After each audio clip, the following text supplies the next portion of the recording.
മനുഷ്യന്മാരെ കാര്യം അങ്ങനെയല്ലേ, നമുക്ക് ആർക്കൊന്നും ചെയ്യാൻ പറ്റില്ല. നമുക്ക് പിടിച്ചു നിർത്താൻ പറ്റുന്ന ഒരു സംഭവം അല്ലല്ലോ മരണം എന്ന് പറയുന്നത്. ഏത് സമയത്തും ഏതാൾക്കാരെയും വന്ന് പിടിക്കപ്പെടും, പിടിച്ചിട്ട് കൊണ്ടുപോകും. നമ്മൾ പോകേണ്ടി വരും, നമുക്ക് ഇവിടെ നിൽക്കാനൊന്നും പറ്റുമൊന്നുമില്ല. എല്ലാവരും അത് ഓർക്കുക.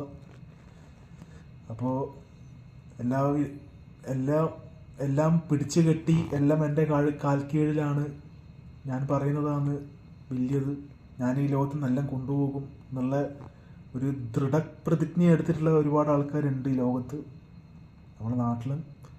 അപ്പോൾ എല്ലാവരും ഒന്ന് ഓർക്കുക, ഒന്നും വെട്ടിപ്പിടിച്ചാൽ ഒന്നും ഇടുന്ന് കൊണ്ടുപോകില്ല, ഒന്നും ഇടുന്ന് കൊണ്ടുപോകില്ല. അവർ മരിച്ച് നമ്മൾ കിടക്കുമ്പോൾ ഒരാൾക്കാർ നമുക്ക് ഉടുപ്പ് ഇടിയിപ്പിച്ച് തന്നിട്ടുണ്ടെങ്കിൽ അതൊരു ഔദാര്യമാണ്. ഒരു ഉടുപ്പ് ഇടിച്ച് തന്നില്ലെങ്കിൽ നമ്മൾ നഗ്നരാണ്. അത്രയും ഓർക്കുന്നുണ്ടോ, കല്ലിന് തുല്യമാണ് ശവം. അപ്പോൾ എല്ലാവരും അങ്ങനെ ഓർക്കുക.